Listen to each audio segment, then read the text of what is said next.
High value was invented to manipulate people. Clearly, she is insane. Women, please, please, please listen to older women. Boring sex creates bored men, and bored men create unhappy women. Why are more men walking away from hookup culture than ever before? Have priorities changed, or are people simply looking for something different? Stay with us until the end, because this trend is sparking heated debates across social media.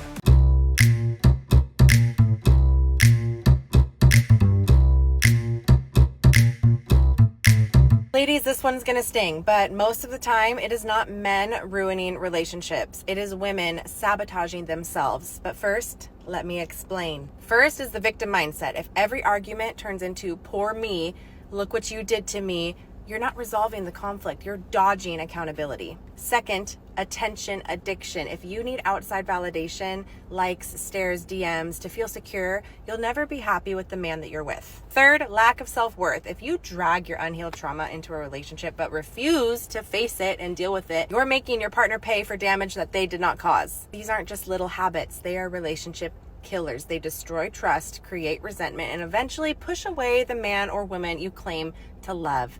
And the hard truth, a lot of women would rather blame men than admit that they're guilty of these patterns. So before you say men are the problem, ask yourself, am I sabotaging my own relationship? Try to ask yourself that. If you're brave enough to admit that, you will change everything. If not, you're going to repeat the same cycle. Drop your take in the comments. I know this one is going to get a little heated. For years, the common stereotype was that men were always chasing casual relationships. But today, many men say their priorities have changed. Instead of spending time pursuing hookups, they're focusing on careers, businesses, fitness, financial security, and personal growth. Boring sex creates bored men, and bored men create unhappy women. This is what quietly kills relationships, guys. Most women blame stress, kids, lack of date nights, but the real killer is far more intimate. It's the predictable, low effort, going through the motions sex. You show up tired. You're not really in the mood. You do the same routine and wait for it to be over. And then you wonder why the spark died and your relationship is slowly falling apart. Boring sex doesn't just bore him. It kills attraction. It kills emotional connection. And worst of all, it kills your own happiness and feminine energy. But the woman who is an absolute freak in bed, she becomes exciting, magnetic, and addictive. Her man doesn't just want her, he craves her. He thinks about her during the day, pulls her in close at night, stays obsessed with her because she keeps the fire burning hot. And in return, she feels more powerful, more confident, more alive, and more desired. Her entire life glows differently because she stopped treating her sexuality like a chore and started treating it like her greatest power. Wake up, ladies. Stop bringing safe, predictable energy into the bedroom and expecting extraordinary passion in your relationship. Your happiness is directly connected to the passion that you're willing to bring. So start igniting the desire. Start exploring more. Be more adventurous. Start being a little dangerous. Feed that fire inside of you because it's there. Master it. Dance in it. Unleash it. Because the woman who realizes this truth doesn't wish for obsession. She just becomes it. And a woman like that is not only more powerful, she's also much happier. Some believe modern dating has become more exhausting than exciting. Endless swiping, ghosting, mixed signals, and short-term flings have left many questioning whether casual dating is worth the emotional energy. Let's be real, y'all. Men have one of the most, the manosphere is one of the most powerful voices on the internet today, okay? We are hearing what they're saying. They are being very clear about what they like and what they dislike. And I think a lot of women take issue with that because we are not meeting the preferences that they say they want. We are not meeting the standard. If I was meeting the standard, I wouldn't have an issue with your standard because I meet it. But I have issue or take issue with your standard when I don't meet it, when I'm not the preference, when I don't feel like I'm desirable. That's what it boils down to, is the fact that we want to be desirable. And when we don't feel like we're desirable and we feel like we're being rejected by what they're saying their preferences are, we're coming at, we're aggressive, we're, poking holes and diminishing what they're saying, discrediting them. But that's their preference and they're entitled to their preferences. Across podcasts, YouTube channels, and social media, discussions about this shift are everywhere. Some creators argue that men are choosing peace over drama, while others say changing expectations on both sides are reshaping the dating landscape. We're in a generation where women are crying over men that did nothing for them. No flowers, no dinners, no good morning texts, no good night texts, wasn't good in bed, cheated, yet you're still crying over him. Wake up! Not picking on you per se, but I think the term high value was invented to manipulate people, and let me explain why. So the whole high value thing came to be, I believe, correct me if I'm wrong, from red pill content, where a bunch of men came together and decided what was a high value woman and what was a high value man. Now, second became these dating women coaches, which, by the way, I think it's all BS. So let me put it out. And they decided to pander to women by saying high value women do this, high value women do that. And then men are going, high value men do this, high value. And then everybody thinks that they're better than everybody else. It's an entitled mindset, and it is used to manipulate you. There was a whole thing where it's like, I think Kevin Samuels was the one. I can't stand that man. He is gone off of this earth, but I believe he might have been one of the first ones to do this whole high value thing. Like, single moms don't have value, promiscuous women don't have value. And while you can argue that those things might deem you less desirable to the 1% men, which is fine, because if you are a 1% man, you probably have tons of options. And maybe you don't need to date a single mom. That's not saying that 1% men don't find single moms attractive either.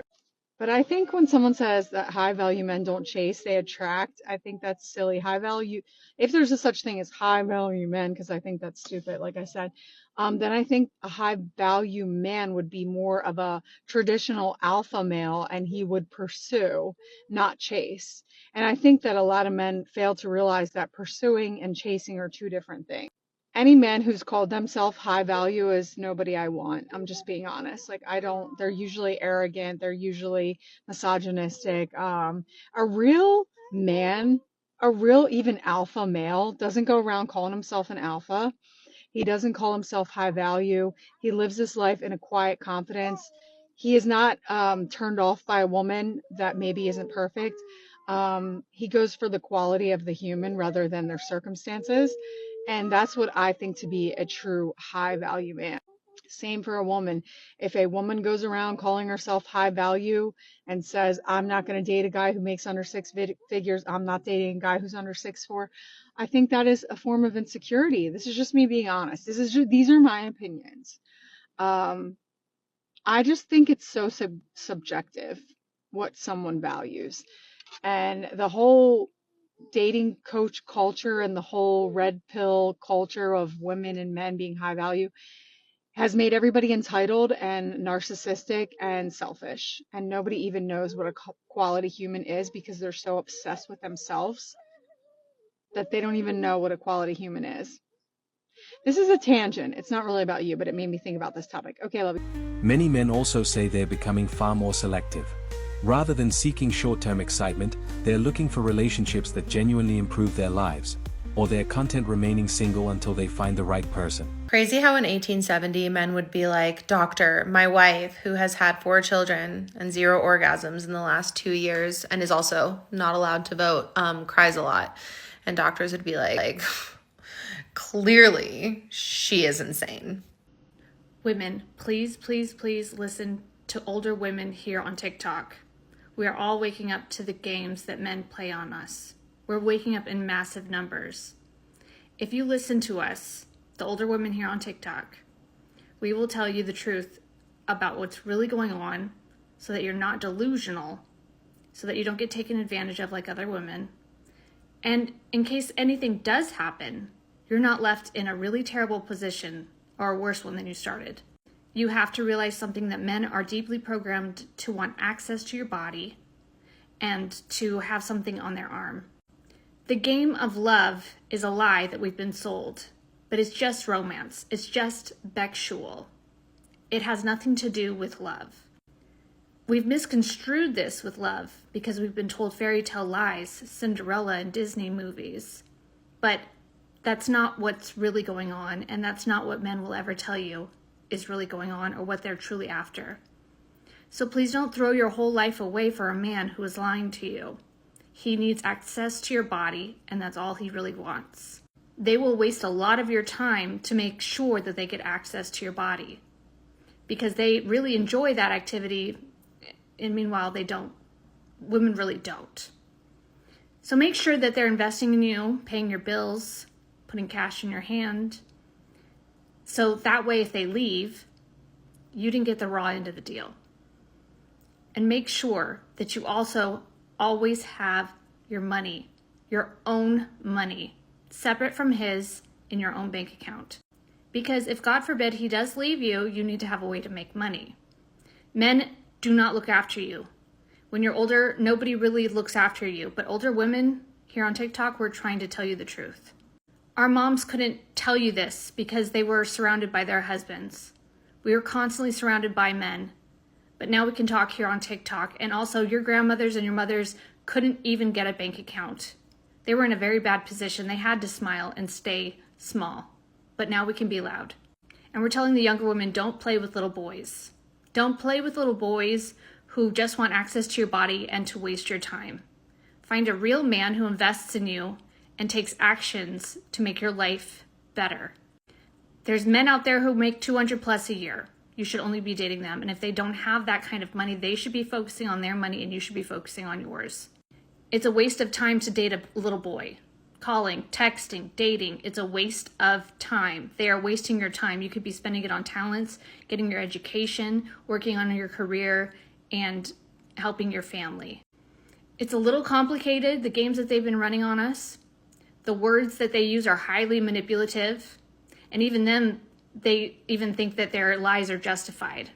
That treating women like an object, like wasting our time, is an okay thing to do. But please take into consideration what older women are trying to tell you here. Some of us had to learn the hard way, and we don't want you to make the same mistake. Technology has played a major role in this conversation. Dating apps have made meeting people easier, but they have also introduced choice overload, burnout, and frustration. For some, stepping away from the dating scene has become a conscious decision. Why is it so important to a woman that a man provides for her even when he knows she can take care of herself financially?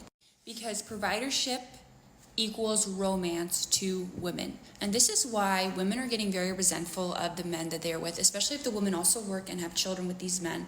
And the men are no longer willing to step up and be providers. Because if you are not adding value to her life, you are taking value away and you become one of her dependents. She starts to see you as a child. So many women talk about this on TikTok, that they start to see their men as child, that their husband basically becomes a dependent, like another one of their kids, because he's not adding value to her life. They get resentful, eventually they get divorced. At the same time, many women have openly shared frustrations about how difficult modern dating has become. Viral videos and online discussions reveal concerns about finding compatible partners, shifting expectations, and changing relationship dynamics. These experiences vary widely, but they highlight that many people feel the dating landscape has changed. Women are most attracted to men who literally do not care. And when I say not care, I don't just mean about the relationship. I mean literally don't care about anything, okay? You're going to see guys all the time. Take a look at his finances and his bank account. If he's broke and he doesn't care, turn on. Take a look at the guy and he doesn't necessarily care how he looks or how he comes across when it comes to what clothes he's wearing. Turn on. The guy doesn't care about the relationship, turn on. The guy doesn't care if he gets a text back, turn on. The guy doesn't care if he sees her again or not, turn on. The less you care about literally anything, the more she desires to have you. You seem like a challenge, and you seem like a type of man where she would be like, okay, how can I change this guy or fix this guy into caring about me or seeing if I can win him over? And the reason being is because your attention seems way higher value due to the fact that not only do you not care, okay, but she realizes that to earn your care, or to even have a slice, or to even have a small piece of certainty that this relationship is going somewhere, what's going to happen is she's going to really work for your approval, and that's going to turn her on even more. Now, to help you learn, understand, and master the language of women at an even deeper level, check out what I made for you. It's in my bio, it's in my description. This process has been helping guys' dating lives, okay? This took me months to put together, so go and check that out. It's a full end-to-end presentation. Whether this trend continues or fades, one thing is certain: more people are redefining what happiness looks like. For some, success means a committed relationship. For others, it means enjoying independence and focusing on personal goals. Where are the real men, guys? Like the men who buy flowers, the men who can build shit, the men who want to pay for shit, the men who give you unconditional love and spoil you. Do these men exist? I'm gonna manifest one. I went out in the wild tonight, and what I'm learning is guys, they don't come up to you anymore. Like, guys no longer approach you. Men don't really approach women in the wild anymore. This is something that is very common. We all know this at this point. Dating apps, shout out. I posted a video about how guys don't really come up to girls anymore in bars. And did dating become men versus women? Like, I thought it was supposed to be fun. Men are really making it easy for women to be okay to die alone. Like, literally. And it's really fascinating, and it's like really worrying to me. What happened to men being able to hold a fucking conversation or just approach you properly? So, are more men truly losing interest in hookup culture, or is social media simply amplifying a growing conversation? Let us know your opinion in the comments below. And if you enjoyed this video, don't forget to like, subscribe, and stay with us for more discussions on the changing world of modern relationships. Men stopped playing by the rules, and now everyone's freaking out. Let's break down why silence has become the loudest move.